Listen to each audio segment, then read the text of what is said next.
Duka menyelimuti keluarga Wasmo dan Empong, warga dusun Babakan Sari, Desa Ciganjeng, Kecamatan Padaherang, Kabupaten Pangandaran, Jawa Barat.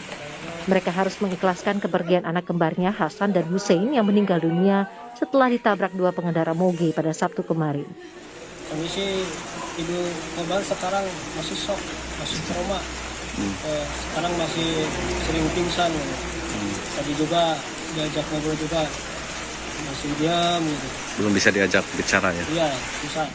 Saksi mata menyebut korban ditabrak dua pengendara moge saat tengah menyeberang jalan di Jalan Raya Kalipuncang, Pangandaran Desa Tunggilis, Kecamatan Kalipuncang, Kabupaten Pangandaran, Jawa Barat. Saksi menyebut tubuh korban hingga terpental sampai 10 meter. Saat itu rombongan konvoi pengendara moge melaju dari arah Banjar menuju Pangandaran. Sama yang motor putih itu. Oh itu rombongan Harley, Pak? Iya, Harley itu. Pengurus bidang hukum Harley Davidson Club Indonesia Bandung menyampaikan permintaan maaf dan ucapan duka kepada keluarga korban. Pengurus HDCI Bandung mengklaim sudah sepakat menyelesaikan permasalahan ini lewat jalur kekeluargaan. Korban. Alhamdulillah keputusan dengan pihak korban, kita sepakat bermufakat dan bermusyawarah melaksanakan permasalahan ini dengan kekeluargaan, dan pihak korban pun sudah menerima kejadian ini berbesar hati. Polisi menyebut proses hukum terkait kasus tabrakan yang melibatkan pengendara moge ini tetap berjalan, bahkan sudah naik ke tahap penyidikan. Meski demikian, pihak Polres Ciamis belum mengumumkan tersangka terkait kasus ini. Sudah ditangani dan sudah naik sidik. Agenda yang kami laksanakan sementara ini adalah melengkapi alat bukti dan melakukan pemeriksaan terhadap saksi-saksi, termasuk saksi pengendara. Demikian. Jenazah korban telah dimakamkan dalam satu liang lahat pada Minggu siang. Tim Liputan Kompas TV. Bagaimana perkembangan terkini pengusutan kasus motor gede penabrak anak kembar? Saat ini saya sudah terhubung dengan Kapolres Ciamis AKBP Tony Prasetyo. Pak Tony, selamat malam. Selamat malam, Mbak Sofi. Ini kasus ini apakah sudah naik penyidikan, Pak? Kok belum ada pengumuman tersangka? Ya, tentunya penyidikan atau penanganan tentunya dilaksanakan secara bertahap.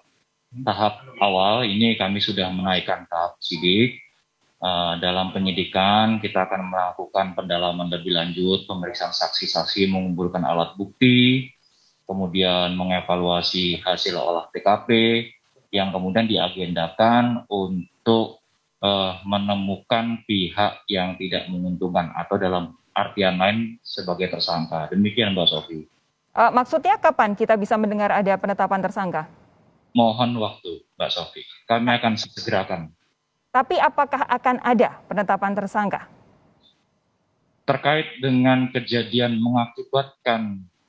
terkait dengan kejadian kecelakaan yang mengakibatkan meninggal dunia, pastinya akan ada pihak yang menjadi tersangka. Tinggal nanti hasil penyidikan, kita belum tahu yang mana yang menjadi tersangka. Demikian Mbak Sofi. Oke, kalau kemudian dari perwakilan pengurus HDCI Bandung, ini Boyke Lutfiana Syahrir ini bilang bahwa ada penyelesaian secara kekeluargaan, itu maksudnya apa ya Pak?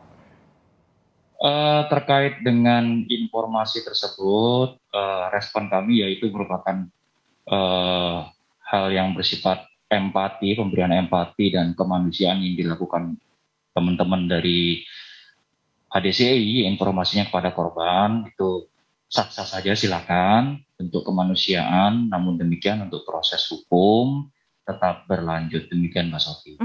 Yang saya bingung di sini adalah bahwa Pak Boyke Lutfiana Syahrir ini adalah seorang advokat, seharusnya paham bahwa untuk kasus kecelakaan lalu lintas hingga menyebabkan orang meninggal itu tidak mungkin ini bukan delik aduan begitu.